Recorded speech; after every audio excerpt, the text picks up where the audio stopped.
اینا معترضین نیستن، اینا اغتشاشگرن.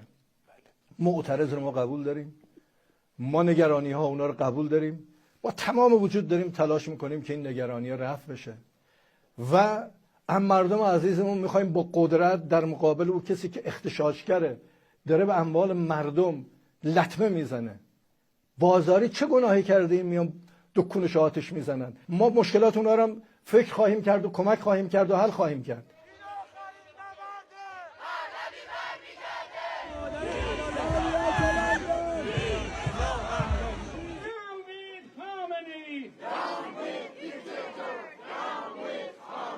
We'll take a look. We're watching it very closely. If they start killing people like they have in the past, I think they're going to get hit very hard by the United States.